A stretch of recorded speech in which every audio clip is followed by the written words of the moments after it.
cicatrices nous rappellent d'où on arrive. Les combats qu'on doit livrer quand le destin chavire. Guerrier, on fera ce qu'il faut pour la famille. Cœur de lion, œil de tigre, on a la paix dans la mire. The battles are never ending, I know, but we will get up and get on with the fight. And we'll do whatever for what is right. Just put your trust in us, in us. Cette semaine, en entretien avec un guerrier, on reçoit notre premier invité international. Donc, humblement, on s'est dit que ça serait intéressant de rejoindre des gens un peu partout à travers la francophonie. Donc, aujourd'hui, on reçoit Lionel Reynaud et qui va nous parler de son style de karaté, puis de son parcours dans les arts martiaux et son parcours professionnel très, très riche. Bonjour, M. Reynaud, ça va bien? Bonjour, bienvenue en France. Mais merci, merci beaucoup. Vous, on vous prend en plein après-midi, mais nous, ça fait pas longtemps qu'on est debout. Vous excuserez nos petits yeux un peu collés. On est super content de vous recevoir, puis je trouve ça super intéressant parce que vous faites un style que moi, je connaissais pas, du moins. Je suis convaincu que vous allez pouvoir en apprendre à plusieurs personnes. Est-ce que vous pouvez nous parler d'abord de qui vous êtes, d'où vous venez et à quel moment les arts martiaux sont arrivés dans votre vie pour commencer? Alors, je m'appelle Lionel Reynaud, j'ai 43 ans. J'ai commencé les arts martiaux assez jeune, j'ai fait du judo quelques années, puis du karaté Goju-Ryu. Je me suis arrêté puisque pendant 10-15 ans, j'ai fait du cyclisme de compétition à plutôt bon niveau, donc ce n'était pas totalement compatible.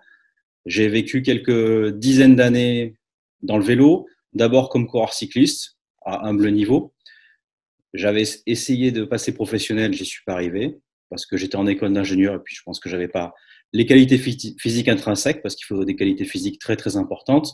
Puis après, je suis devenu entraîneur de coureur cycliste professionnel. J'ai entraîné une équipe professionnelle pendant 3 ans, au niveau World Tour, donc ce sont les équipes qui font le Tour de France et le championnat du monde, qui s'appelle toujours Cofidis et qui est toujours présente dans le peloton international. Après, j'ai montré ma structure d'entraîneur professionnel. J'ai encadré plusieurs grands champions. J'ai entraîné des Paralympiques. J'ai participé en tant qu'entraîneur aux Jeux Olympiques de 2012 de Londres et des Jeux Olympiques de Rio. Plutôt Jeux Paralympiques qui sont soldés tous les deux par de très belles expériences puisque les deux athlètes ont ramené une médaille de bronze. Donc, c'était relativement fort. Wow. Après ces expériences, 2016, même 2015, j'ai eu quelques gros problèmes de santé, on va dire, donc ne me permettant plus de faire du vélo à l'époque. Et pour faire de la récupération, pour faire de la rééducation, j'avais un enseignant au Goju-Ryu qui faisait du Kobudo d'Okinawa et j'étais complètement fasciné par le maniement des sai. Donc je me suis inscrit à un club de Kobudo et le hasard de la vie, ils font des choses fabuleuses. C'est que j'ai rencontré un enseignant fabuleux qui s'appelle Jean Smith qui m'a dit, mais bon, problème de santé, à l'époque, bon, c'était quand même assez lourd, hein. J'arrivais pas à faire mes lacets tout seul, j'avais un peu de mal à marcher.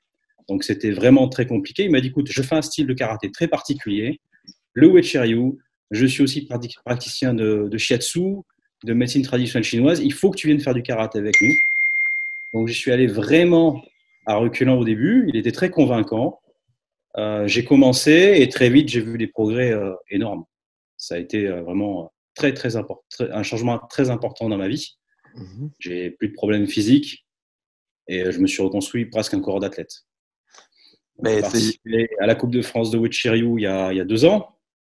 C'était très sympa. Et puis, j'ai passé ma ceinture noire Uechi-Ryu en 2 ans et demi, 3 ans, je ne me souviens plus exactement. En parallèle, mon réseau vélo a fonctionné aux États-Unis puisque j'étais entraîneur à la Fédération britannique de cyclisme.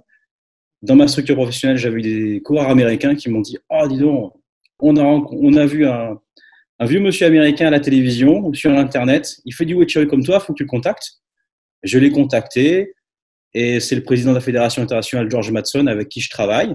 Donc, j'ai la chance d'avoir 2 enseignants fabuleux.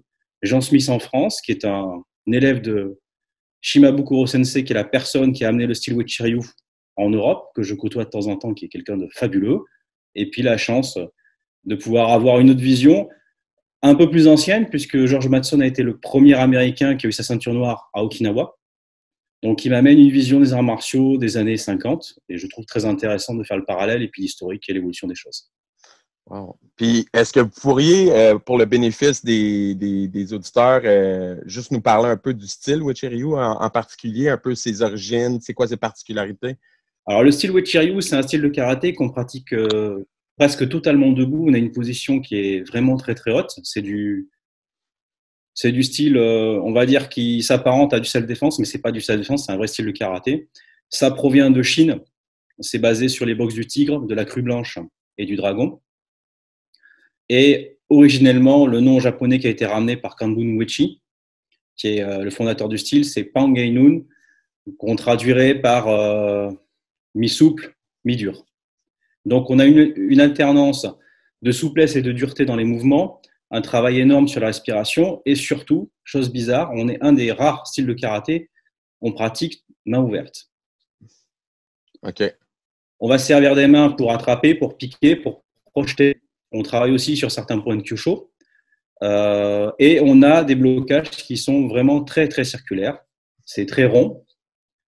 On a assez peu de katas. On n'a que 8 katas dans l'école, sachant qu'initialement, Kanbun Uechi a ramené 3 katas de Chine. Et son fils et certains de ses élèves ont fait des katas, on va dire, intermédiaires, de façon à ce que les élèves puissent progresser. Les 3 katas originaux s'appellent Sanshin, Seisan et Sanseryu. Et c'est vrai qu'il y a des différences énormes entre ces 3 katas. On travaille le renforcement du corps et on est toujours en latéralité avec une recherche yin-yang, souple, dur.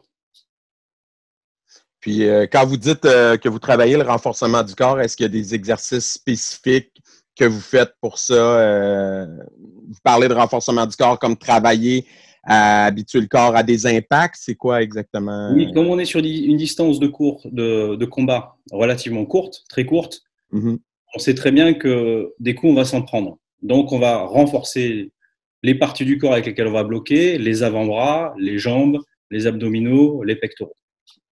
Alors, souvent, le karaté Wichiryu a une image de karaté dur. Quand on regarde Shinjo Sensei, par exemple, il faisait des casses faramineuses, il cassait des battes de baseball, etc. Donc, c'est pour de la démonstration. Certains adeptes du Wichiryu sont sur le côté dur. Nous, on travaille vraiment pour être sur l'alternance souple et dur. OK. Puis, sinon, au niveau des katas, vous dites que vous en avez juste 8. Donc, le corpus du style repose sur des entraînements physiques, comme ce que vous disiez, endurcir le corps. C'est quoi qu'il y a de plus, disons, que dans d'autres styles? Vous travaillez des projections, agripper parce que vous travaillez main ouverte? Avec les mains ouvertes, on va frapper avec la main ouverte, on va frapper avec le pouce, on va piquer, on va attraper, on va chercher des points de kyusho, on va aussi projeter, on va faire des clés de bras. Okay. Donc, c'est vraiment complet. Bien sûr, on a des impacts, comme dans tous les styles, sauf que les impacts sont différents. On ne va pas frapper point fermé, on va frapper en shoken, c'est-à-dire avec l'index remonté, de façon à pouvoir avoir un minimum de surface d'impact pour être vraiment le plus percutant sur un point spécifique. OK. Puis vous allez, j'imagine, concentrer les coups sur des points de pression, exactement, des points vitaux. Okay. Tout à fait. On est en Sanshin Dachi, qui est une position vraiment de renforcement où on est vraiment en tension au niveau des jambes de façon à être capable d'encaisser des coups. OK.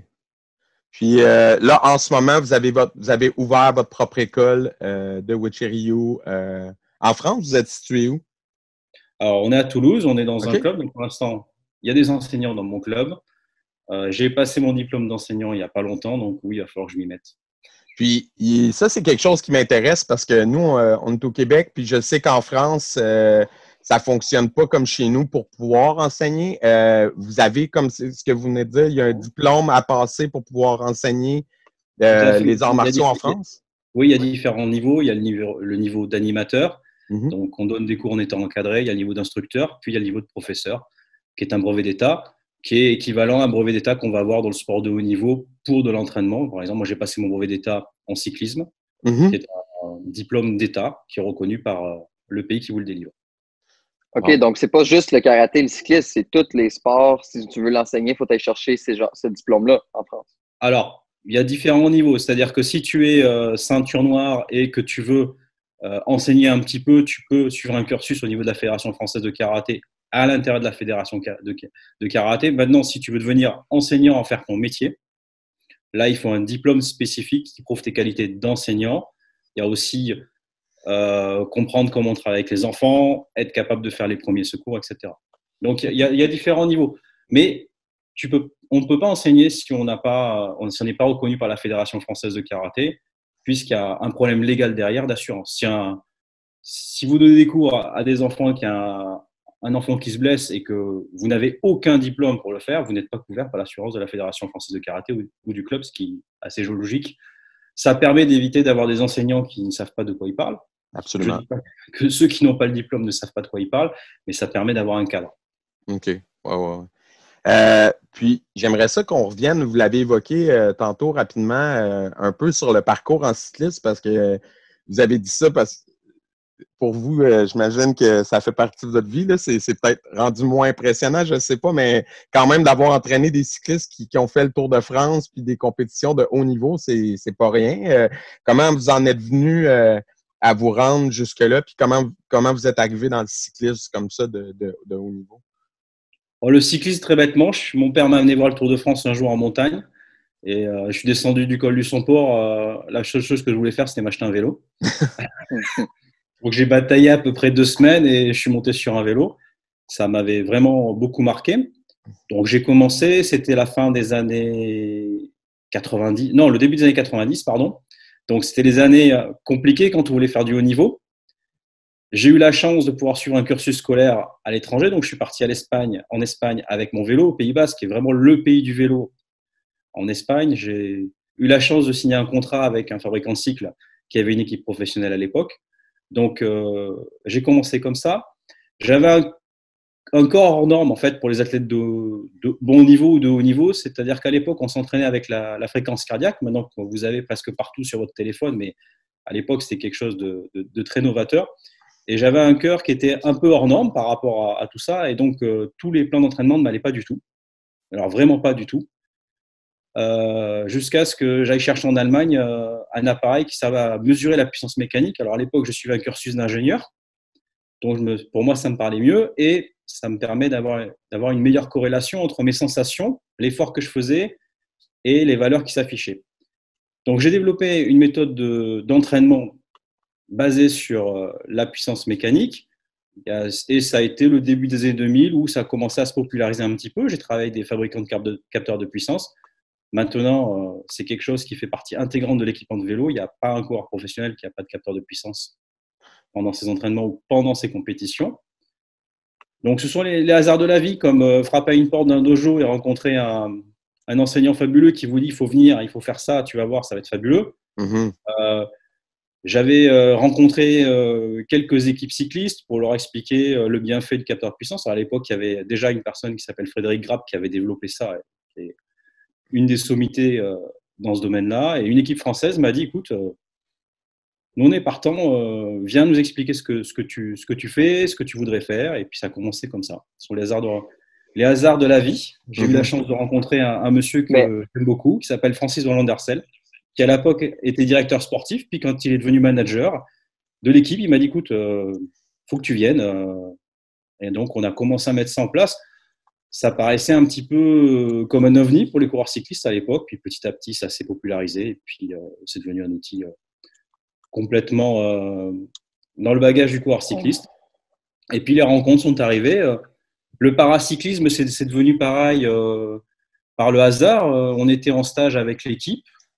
Et puis, pendant une sortie de récupération, on a invité le champion du monde paralympique qui était amputé d'une jambe. Et donc là, tout le monde était épaté, les coureurs étaient épatés de dire « Oh là là, il va suivre. » Et puis, il a suivi. C'était vraiment un très, très grand champion qui s'appelle Laurent Thirionnet. Et puis, quelques années après, il m'a dit « Écoute, je voudrais finir ma carrière à Londres. J'aimerais beaucoup que tu m'aides. » Donc, je n'ai pas pu l'aider jusqu'au bout puisque j'ai eu quelques problèmes perso entre-temps, mais on a fait 2 ans de préparation. Il y a juste le dernier mois, pendant les jours où je n'ai pas pu l'accompagner. Et puis après, 2 ans plus tard, une personne qui m'appelle en me disant « Je fais du handbike ». Je me suis dit « Mais c'est quoi ce truc ?» Donc il me dit « Écoute, je suis handicapé, j'ai que les bras, enfin, j'ai au-dessus du thorax, ça bouge, donc je suis dans une espèce de quad, je pédale avec les bras. » Donc j'ai regardé sur Wikipédia. Il s'appelle Joël Jeannot et ça a été une expérience humaine excessivement forte. J'avais jamais travaillé avec des personnes vraiment, vraiment handicapées, donc il a fallu apprendre le handicap. Je dis, écoute, on part pour un an, parce que j'ai jamais entraîné quelqu'un qui pédale avec ses bras, donc je sais pas du tout ce que ça va donner. Et puis, tu m'as dit, de toute façon, moi, j'ai rien à perdre, je veux finir au Jeux de Rio.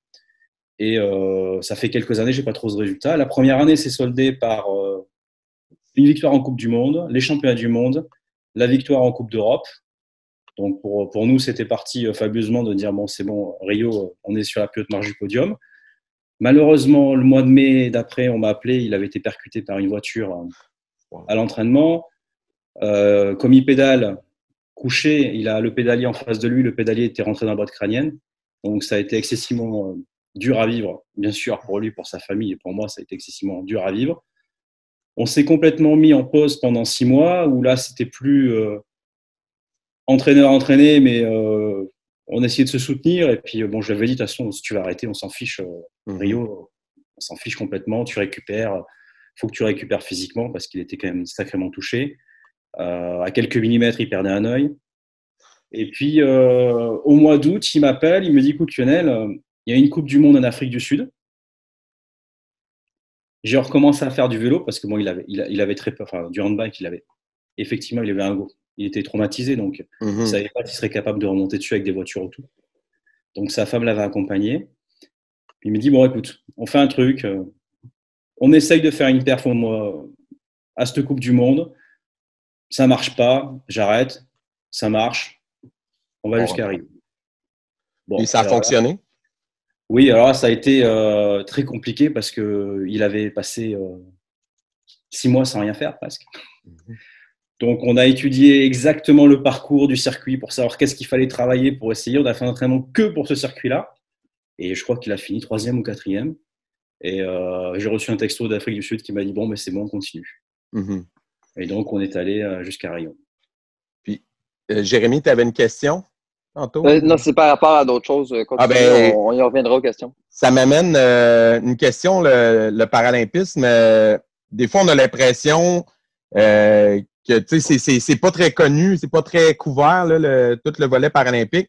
Au niveau préparation, un athlète qui fait du vélo avec ses jambes versus un athlète qui pédale avec ses bras, ça veut dire que le plan d'entraînement est complètement différent.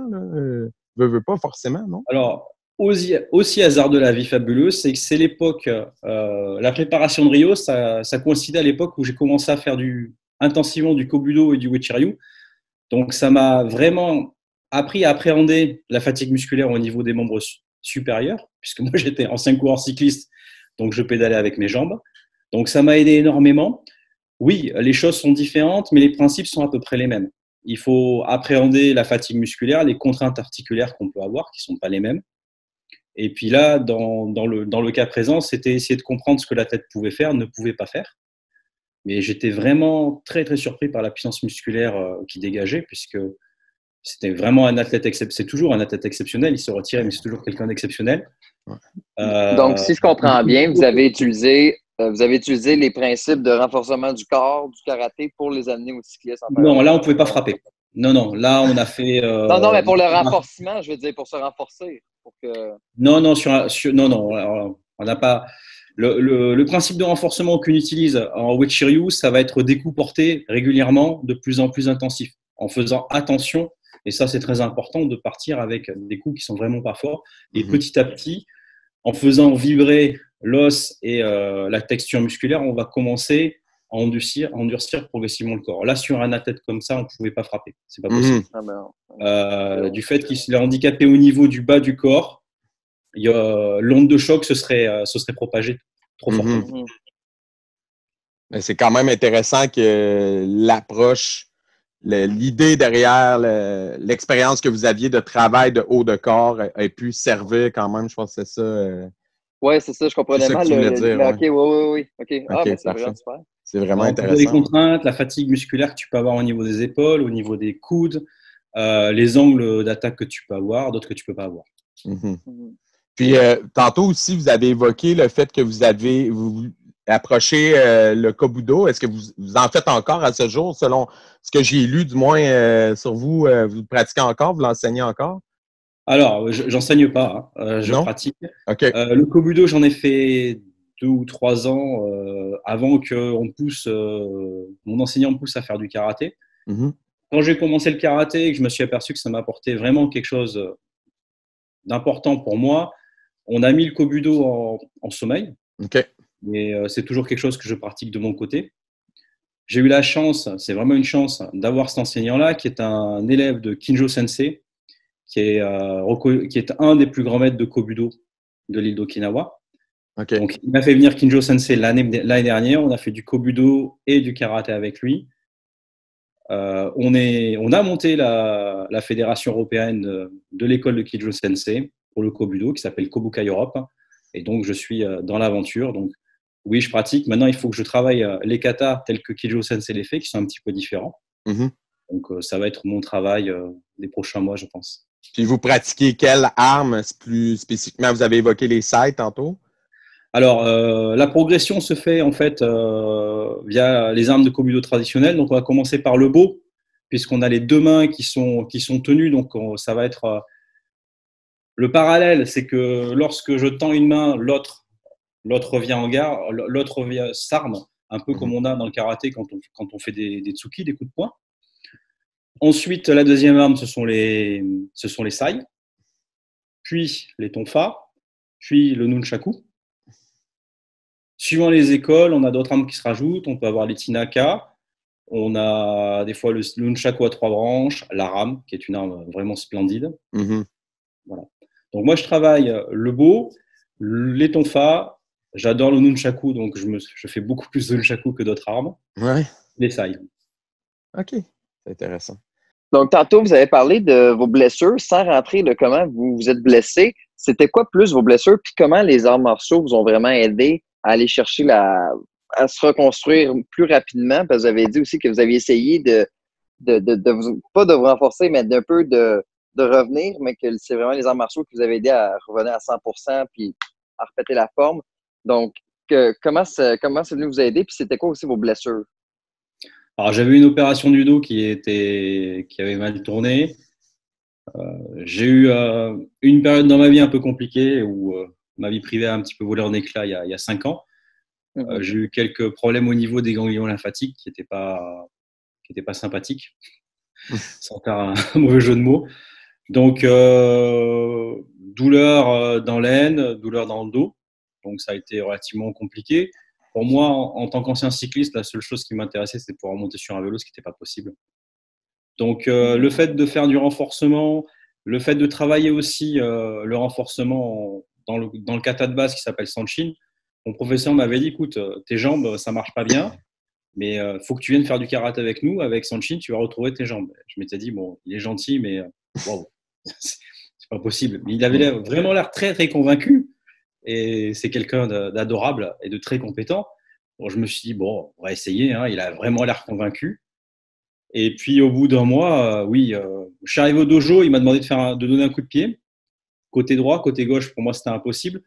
J'arrivais à lever le pied à peu près à 25-30 cm au-dessus du tapis. C'était la seule latitude que j'avais. Et puis, 7 mois après, j'étais capable de donner un coup de pied à la tête, quoi.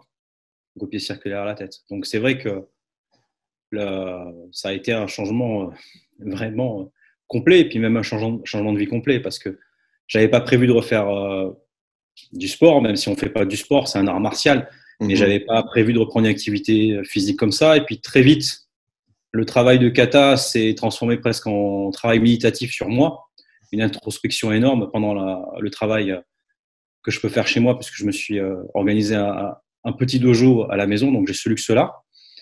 Et au niveau mental, ça m'a apporté énormément, et au niveau physique, oui, c'est faramineux. Je crois qu'en masse musculaire, j'ai dû prendre 8 ou 9 kilos en 2 ans. Alors bon, j'ai encore un petit peu de mal à me reconnaître au niveau du haut du corps, mais voilà, c'est vraiment un changement radical de vie.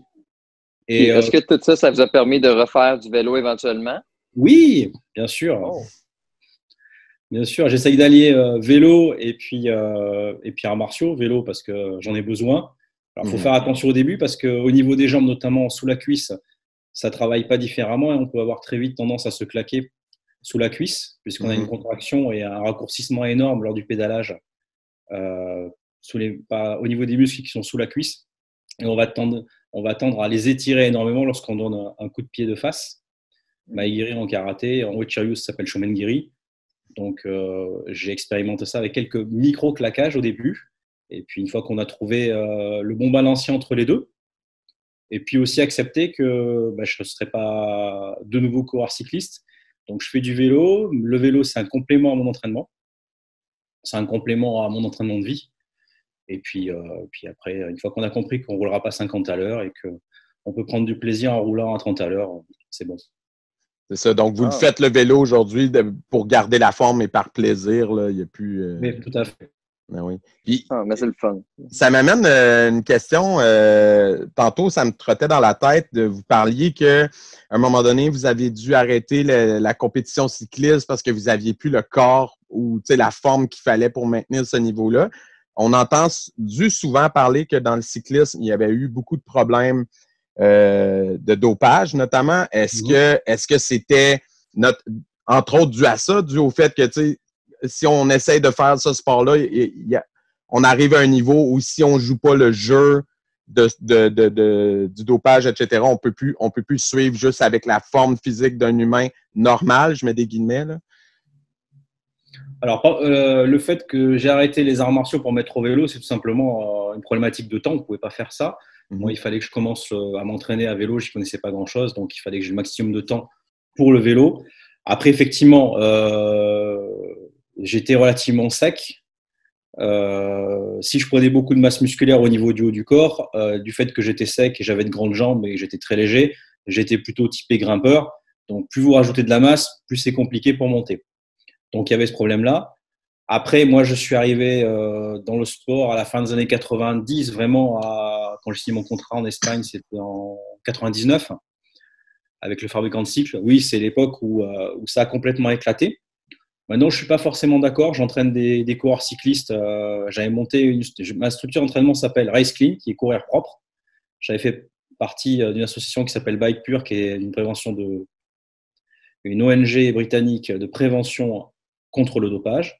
Donc, quand je prends un athlète, on est complètement clair entre nous et on est clean. Et ça ne m'intéresse pas de devenir à la limite quelqu'un qui se dope en disant j'ai un entraîneur fantastique. Ça m'est arrivé par le passé avec certaines personnes, donc on a arrêté de travailler ensemble. Moi, le but du jeu, je n'entraîne pas pour que les gars gagnent au bout de 6 mois et puis qu'après ils soient cramés et qu'ils finissent mal leur carrière. Moi, ce qui m'intéresse, c'est l'optique de vie, c'est pouvoir les aider à progresser régulièrement. Et puis, quand ils arrêtent leur carrière, ils n'aient pas de problème de santé. C'est un sport qui est déjà assez dangereux avec les chutes, qui prend énormément. Donc, je me considère comme entraîneur, mais aussi comme éducateur. De toute façon, c'est indissociable les deux. Donc, on est là pour aider les gens, pour les faire grandir physiquement, les faire grandir mentalement, les aider à aborder les épreuves de la vie. Là, c'est une épreuve de la vie, c'est le sport de compétition, mais il faut aussi anticiper.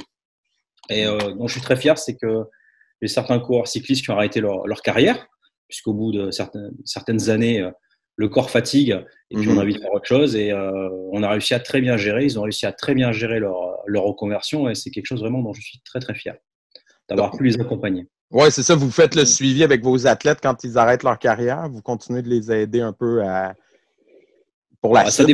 Ça dépend des affinités. On travaille avec des grands champions. Ils ont quand même une très grande personnalité. Donc, c'est une question d'affinité. Il y a un athlète où c'est presque un membre de ma famille. J'ai été son témoin à son mariage. Ça, c'était quelque chose qui était très, très fort.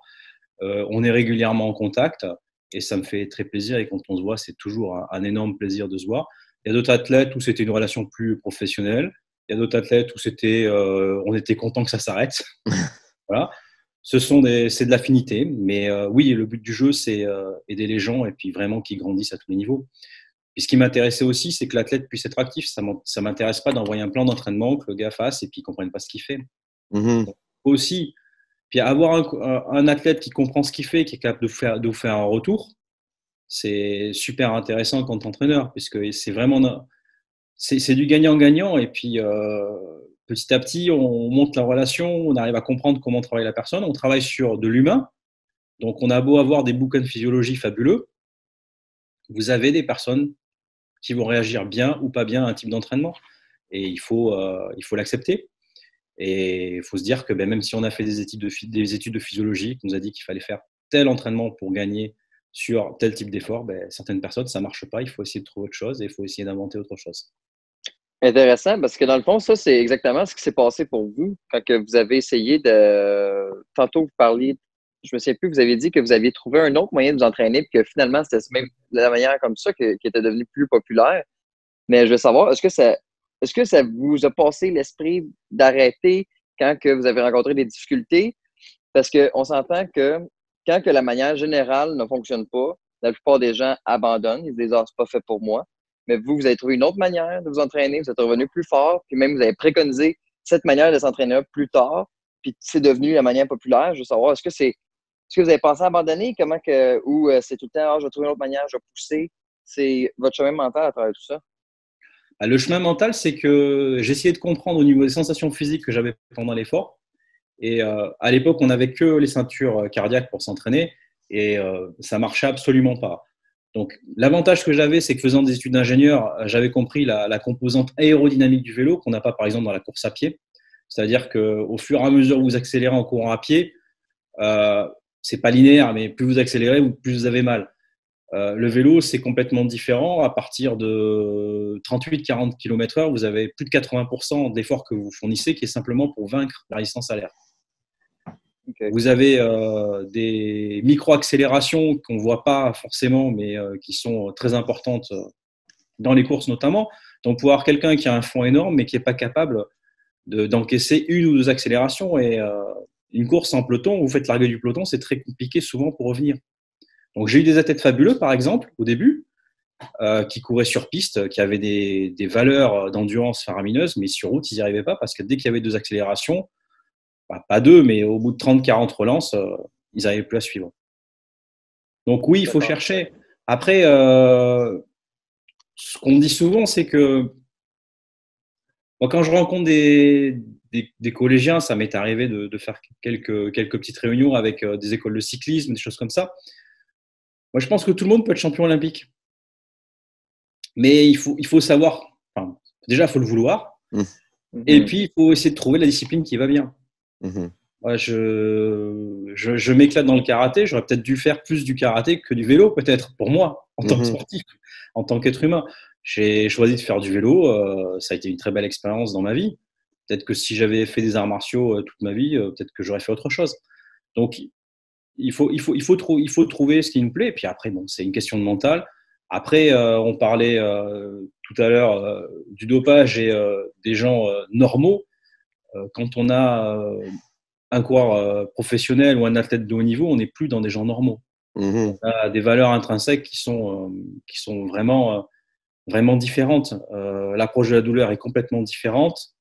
Et puis physiologiquement, ça m'est arrivé, moi, d'aller rouler avec des athlètes professionnels de très, très haut niveau quand j'avais un bon niveau. Bon, on faisait l'échauffement et puis au bout d'un moment, je leur disais, écoutez les gars, vous partez parce que moi, je ne vais pas suivre là.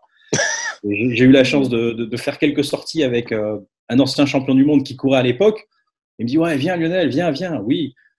Et puis, au bout de 10 minutes, on était parti à l'échauffement, ça faisait un quart d'heure, on était entre 45 et 50 à l'heure. Et je dis, moi, je ne peux pas, là, moi, je vais pas te tenir longtemps comme ça.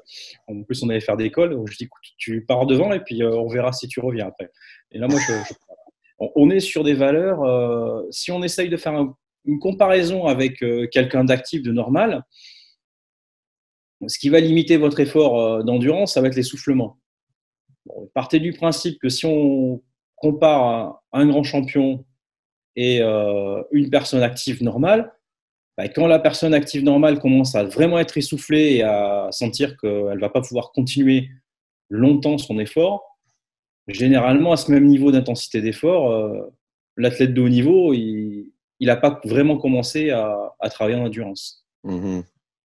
Ou sinon, ils sont habitués puis ils vont aller chercher un deuxième souffle puis repartir à travailler ou aller chercher la force mentale de continuer. Là, on est sur on travaille avec…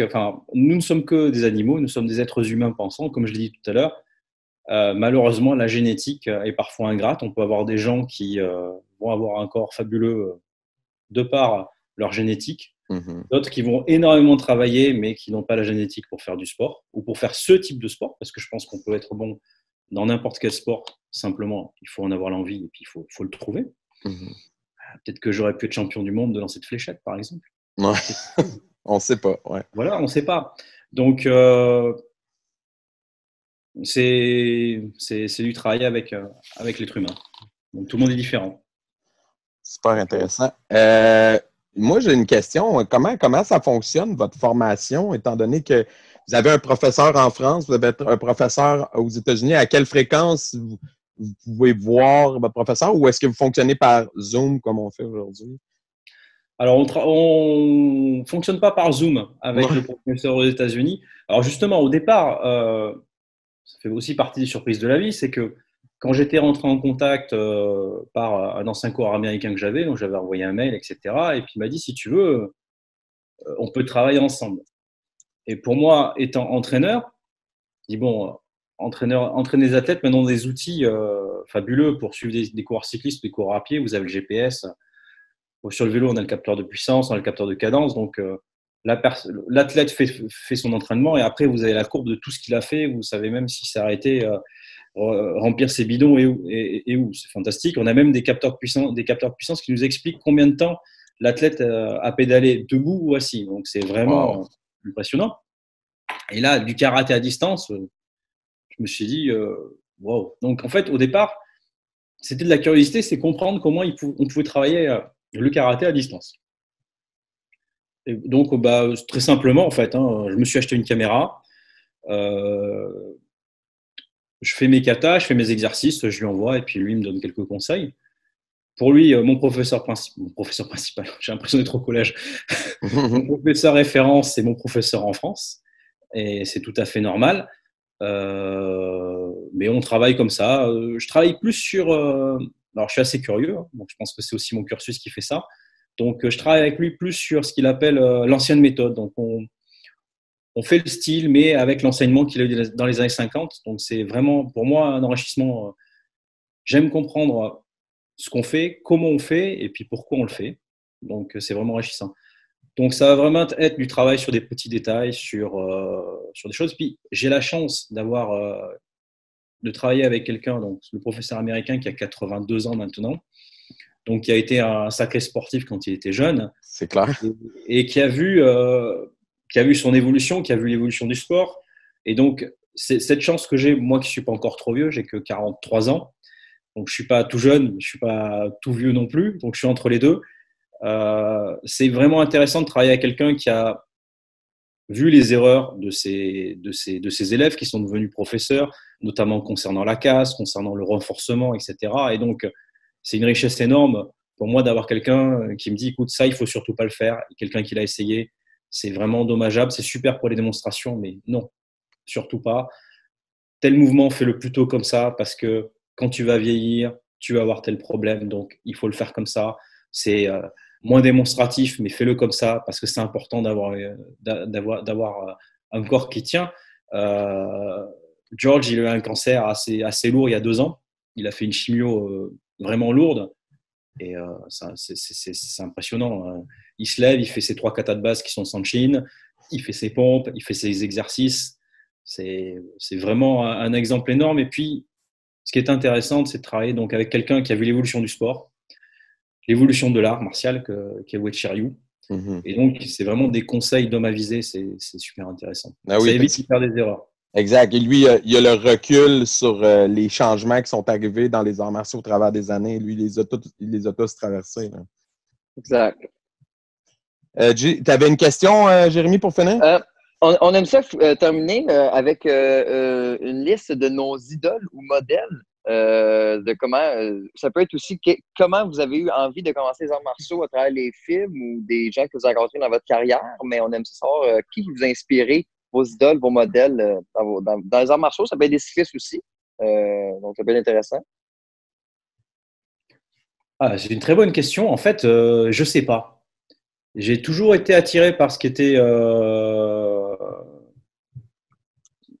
japonais, oriental. J'adore l'écriture, j'adore les kanji. J'ai aucune explication, je ne sais pas pourquoi ça arrivait comme ça. Là, actuellement, je travaille le japonais. J'ai une professeure d'espagnol, n'importe quoi. On coupera, on recommence. Ouais. Actuellement, je travaille le japonais. J'ai une professeure de japonais avec qui on échange énormément et j'ai beaucoup de choses japonaises chez moi. Et elle me dit, mais pourquoi? Je dis, j'en sais rien. Donc, il y avait une attirance sur une philosophie de vie qui était différente, que je connaissais pas. J'ai dû voir les Bruce Lee comme tout le monde, mais j'étais pas bagarreur quand j'étais adolescent. Donc, j'ai vraiment pas d'explication. J'ai pas vu un film de Jean-Claude Van Damme en me disant je veux être Jean-Claude Van Damme plus tard. C'était pas du tout ça. C'est venu complètement naturellement et j'ai pas d'explication. Ça m'est vraiment venu naturellement après un problème de santé de dire bon ben si je dois faire de la rééducation, un sport une activité physique pour me rééduquer, bon, on va faire des arts martiaux. Et j'ai pas d'explication. Donc j'ai pas d'idole. Les idoles que j'ai, c'est pas des idoles, on va dire, mais les gens que j'aime énormément et que j'admire énormément, c'est Shimabukuro Sensei qui a amené le Chiryu en Europe.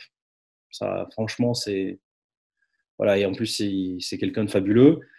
Mon professeur en France qui est Jean Smith et qui est maintenant reconnu expert fédéral en France, il est 6e dan Chiryu et qui représente l'école de Kobudo en Europe. Et puis, mon autre professeur aux États-Unis qui est George Mattson. Donc, j'ai pas d'idole, j'ai pas de modèle, en fait. J'essaye juste de progresser et puis de faire mon petit chemin de vie. En tout cas, vous avez trois beaux modèles avec les professeurs que vous avez mentionnés. C'est déjà pas rien. Là. Oui, et puis, j'ai comme philosophie de vie, je crois que c'est Confucius qui disait que le bonheur, ce n'était pas d'arriver au haut de la montagne, mais c'est plutôt de prendre le bon chemin pour y arriver. J'ai pas d'objectif et pour moi, c'est une richesse parce que quand j'étais coureur cycliste, j'avais tout le temps plein d'objectifs et ça me mettait une pression énorme. Là, j'ai envie de progresser, j'ai envie d'être moi, j'ai envie d'être bien, j'ai envie de partager et c'est vraiment quelque chose que j'aime beaucoup. J'ai vécu dans le sport de haut niveau où la compétition, elle se fait à tous les niveaux. En tant qu'entraîneur sportif de haut niveau, on ne parle pas avec ses collègues, on n'échange pas, on garde ses secrets. Pratiquer un art martial, on ne peut pas le faire tout seul. On a besoin d'avoir quelqu'un qui nous fasse un retour, avec qui on travaille. C'est vraiment du collaboratif et c'est quelque chose pour moi qui est vraiment très, très important. Et puis, on s'aperçoit, si on reprend la société actuelle et puis ce qu'on vit, on a besoin de solidarité entre les gens, on a besoin de collaboration. On voit bien qu'on soit jaune, noir, marron, vert, il n'y a pas de petits hommes verts encore sur Terre. Mais on a vécu la même chose. On peut être riche, pas riche. Il y a un virus qui arrive et on est tous mortels et on a tous les mêmes problèmes de santé. Absolument. C'est un très bon mot de la fin. Merci beaucoup, M. Reynaud, d'avoir pris du temps pour nous parler. C'était fascinant. Ah bon? Vraiment, oui, vraiment. Très enrichissant comme discussion. Merci beaucoup. Vous avez un parcours très atypique, très unique, surtout très riche. Puis je pense que, comme je dit tantôt, vous avez eu la possibilité d'abandonner ou d'arrêter plusieurs fois, mais vous avez toujours décidé de revenir. Moi, je trouve ça très fort parce que arrêter, baisser les bras, c'est vraiment facile, mais vous ne l'avez jamais fait. Puis, félicitations. Oui. Ben merci. Puis on se l'est dit hors d'onde, mais je vais vous le dire officiellement. En tout cas, si vous venez au Québec, faites-nous signe parce que c'était vraiment intéressant ce dont vous parlez, puis ça serait intéressant de pousser ça plus loin. Si vous voulez pousser ça plus loin, vous pourrez discuter avec mon professeur en français. Parfait. Oui, oui, absolument. Oui, ça va nous faire plaisir de le recevoir aussi. C'était vraiment intéressant. Ben, merci beaucoup. Merci à vous et puis bonne continuation et puis continuez à partager. Comme vous le faites au niveau des arts martiaux, je trouve que c'est super important de pouvoir partager. Et l'art martial, c'est vraiment un art de partage.